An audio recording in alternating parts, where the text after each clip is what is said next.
Welcome to Your Personal Power Pod, a podcast about aligning yourself with the life you want. And here are your hosts, Sandy Abel and Shannon Young.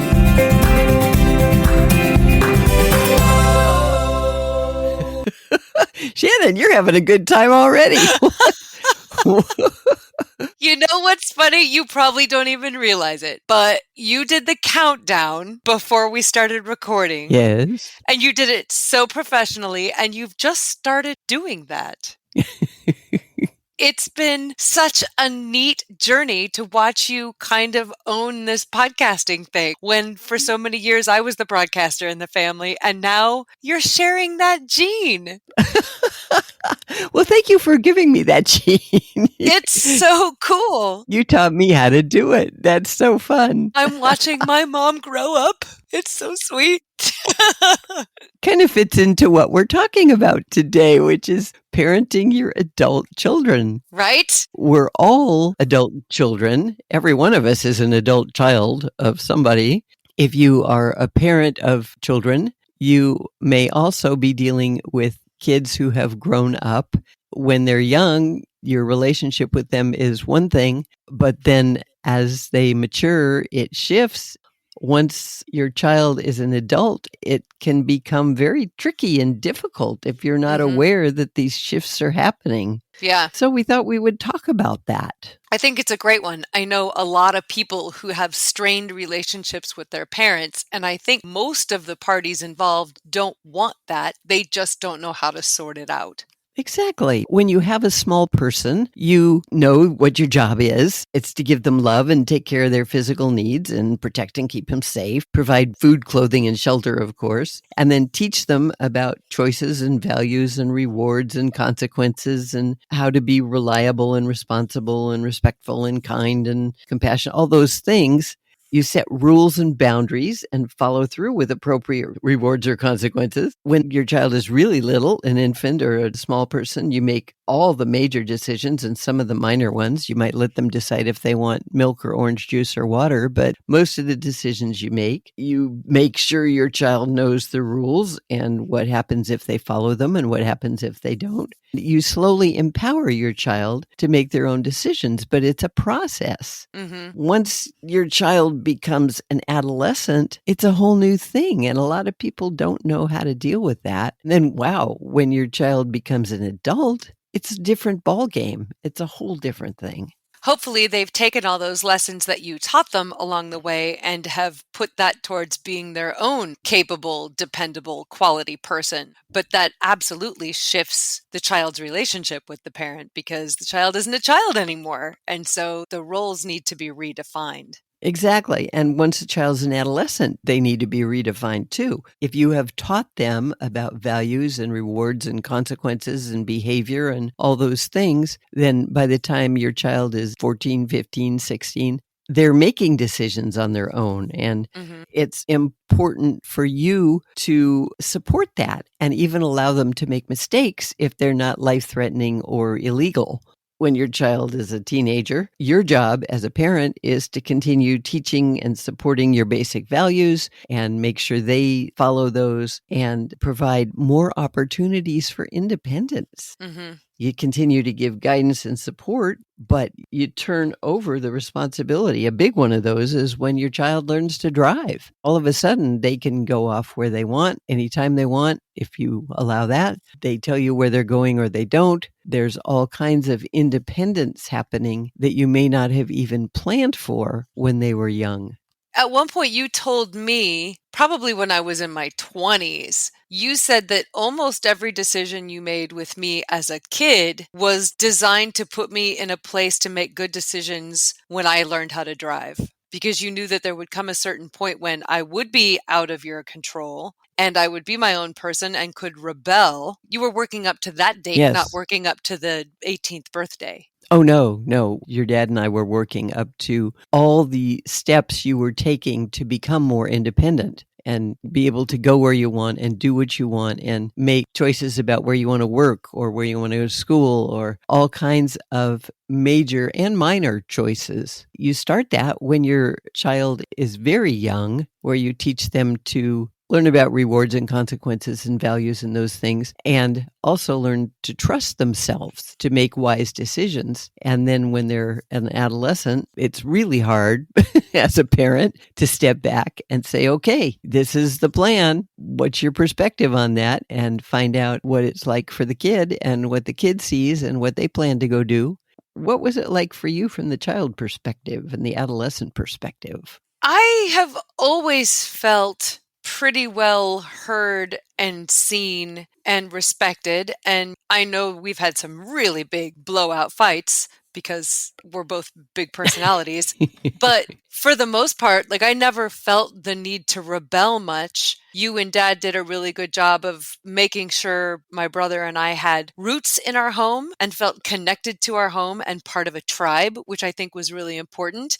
It was knowing that we were going to be sitting Yes. down and eating dinner together every night that made it really easy to make other decisions or to not make other decisions. It also helped that you were working in counseling back when I was in high school and were frequently in and out of the school office as a counselor. So being able to say to people who might be putting peer pressure on me, yeah, I'd love to be able to do that stupid thing you're doing right now, but my mom is here. She's part of my everyday life and makes herself visible in school, and to go home and disappoint my tribe would be more painful for me than risking embarrassment by not doing something my friends were doing. So I feel like just that one thing, knowing every day we were sitting down together as a family and having dinner, and that we would all talk about each other's day. And sometimes we'd fight, and sometimes I'd cry, and sometimes we would joke around and laugh and play music on our crystal glasses, but it was a constant.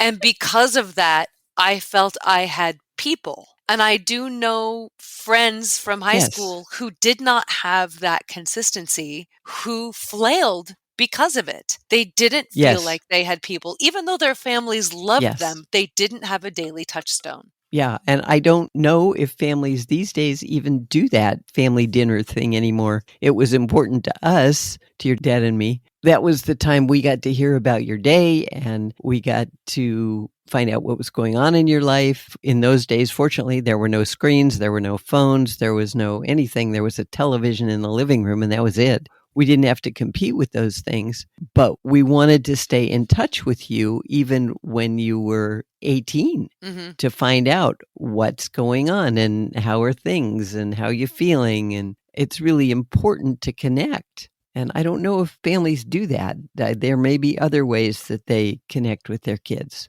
I think it's really important to make time for your family members. It feels like there is sometimes just an assumption that we're family, we love each other. And that may be true, but there's a whole lot to be said for carving out time, if not every day, because I know so many families have both parents or only one parent in the household, and that one parent's working, or both parents are working. And so sometimes it can be really hard to find a schedule. But I do think making that a priority has benefits far beyond just the togetherness in that moment. Yes, absolutely. It's just continuing to foster relationships and provide that continuity that you were talking about. Then what happened when my brother and I grew up, and we didn't really go away? We left home, but we didn't leave town for a while. And so how was it for you and Dad? Well, you did. You went off to college. But then I came right home a year later. Yeah, a year later, because they changed your program.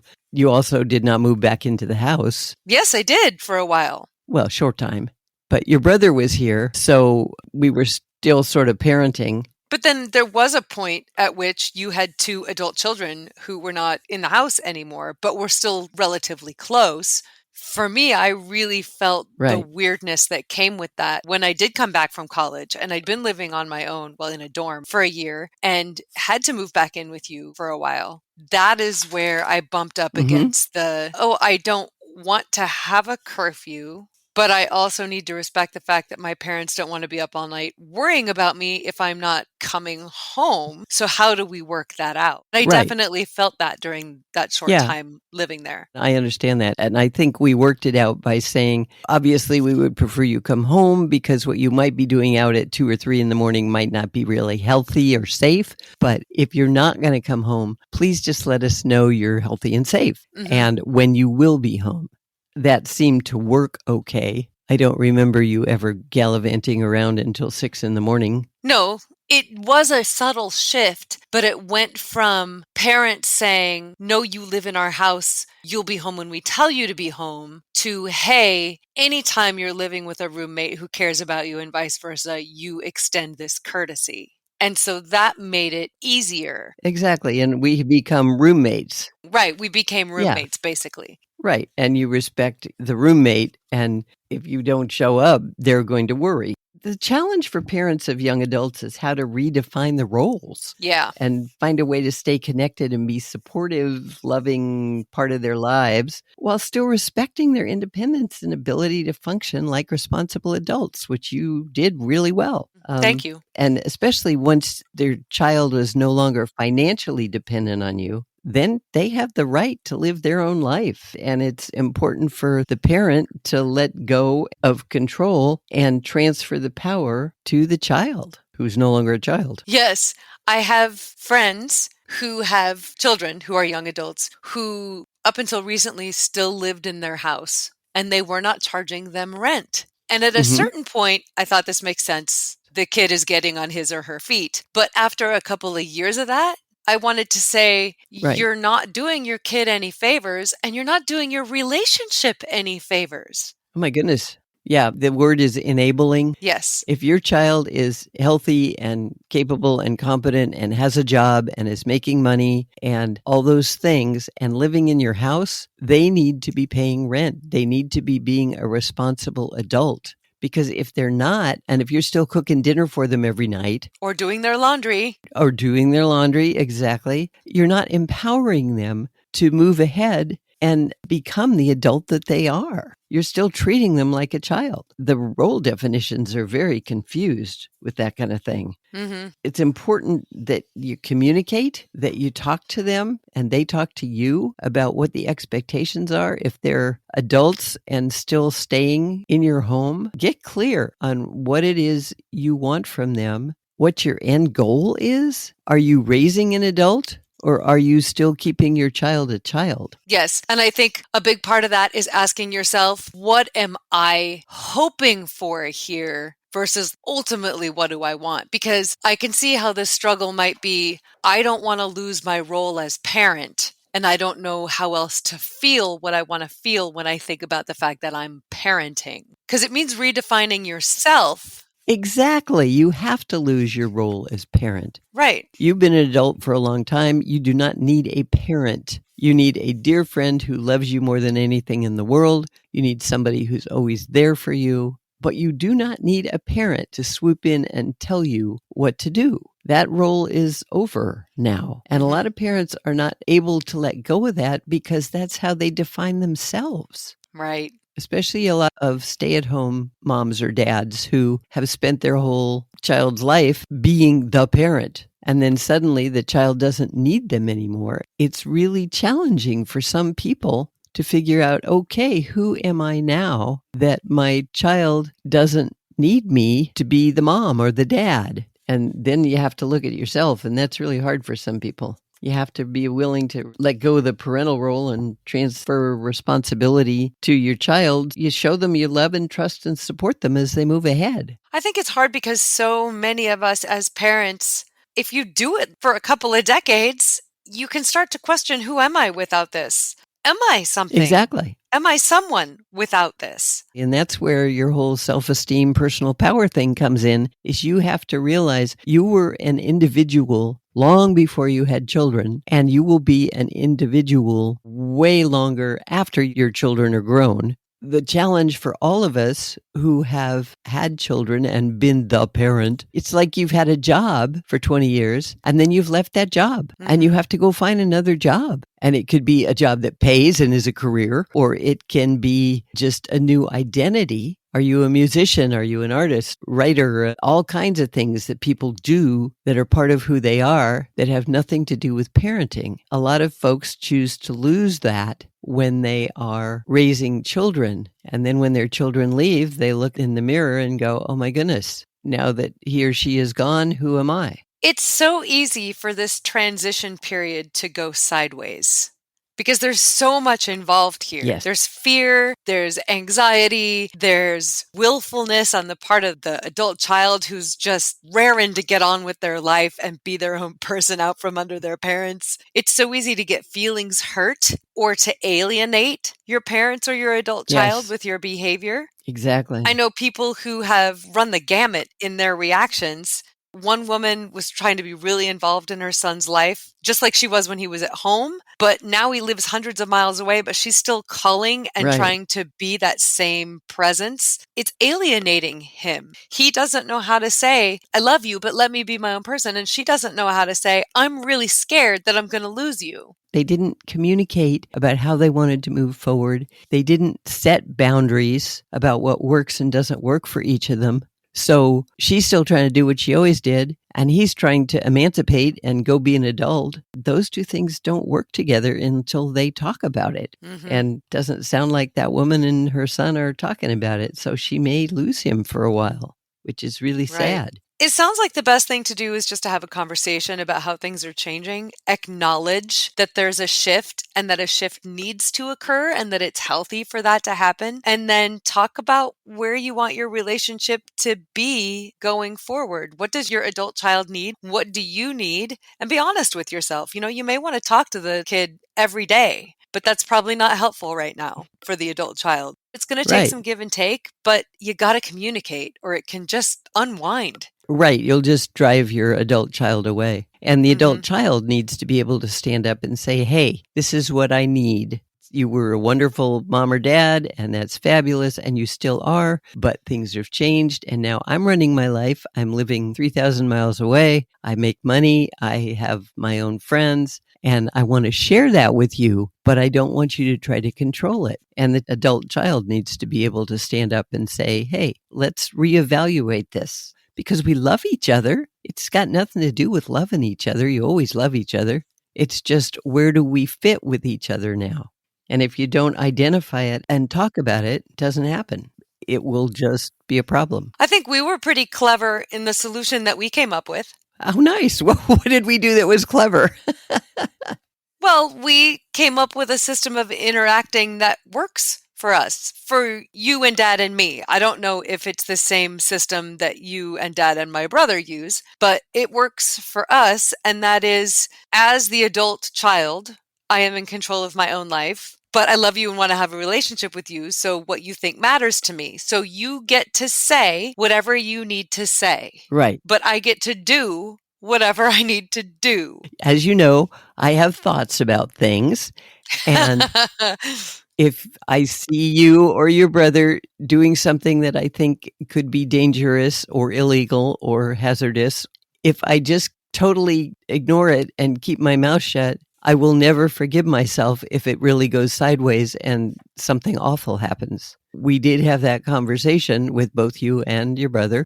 We need to be able to share our thoughts, and they're not critical, angry, analyzing kinds of thoughts. We're not attacking you. We're simply saying, this is what could happen if you choose to do that. Maybe rethink that face tattoo. Yes, exactly. Or, thank you, I'm going to do it anyway. Either way, it is your choice as a reliable, responsible adult to do it. But at least it won't come back to haunt me that if I'd said something, it might not have gone south. So in a way, I'm taking care of myself, but I'm also hoping that you will listen to the ancient wisdom that I have since I'm older than you are and have experienced more. Like, as you said, a face tattoo.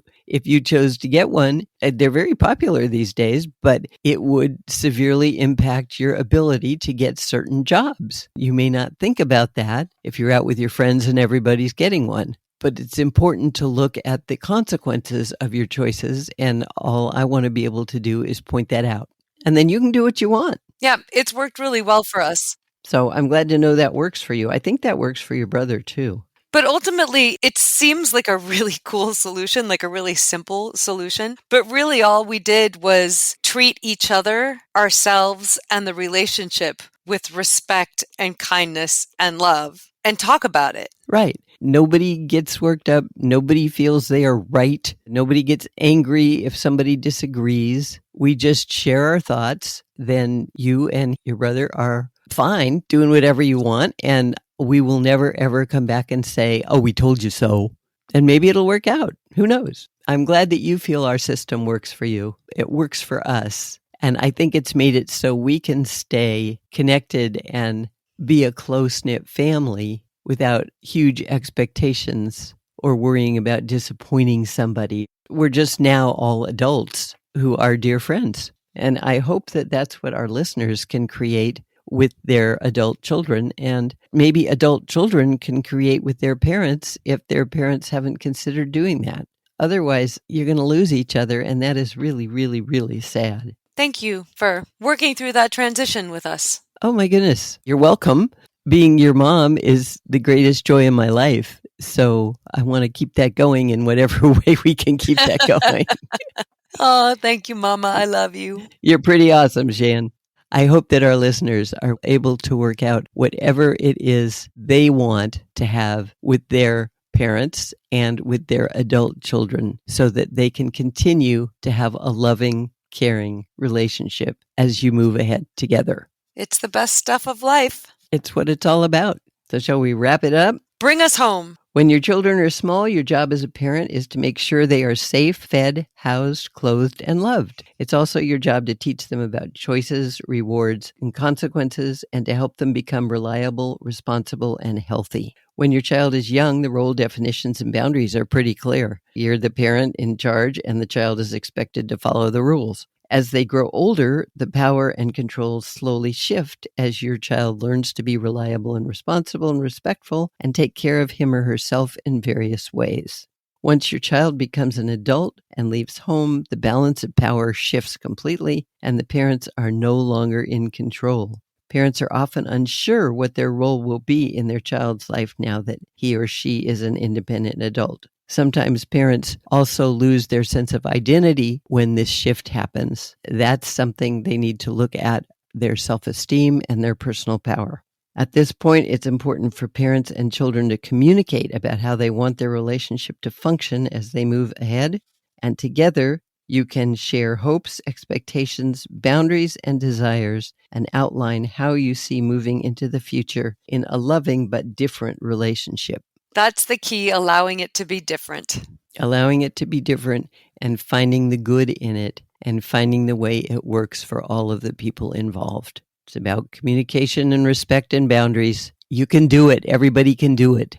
Just be aware and make it happen. And then tell us about it. Yes. Because we love to hear from you. And we love your stories about how self-esteem and personal power affect your life. Or if you want to suggest topics for future episodes, please do. We love that also. You can review our podcast at the same time, and you can do that wherever you stream. Or if you just want to talk to us directly, you can visit yourpersonalpowerpod.com, click contact, and drop us an email. You can also get in touch with us through Instagram, where you can find us at Your Personal Power Pod. And if you want to learn how coaching can change your life, contact Sandy for your free coaching call at sandy@insidejobscoach.com. Thank you so much for listening. We look forward to hearing from you. And until next time, find your power and change your life.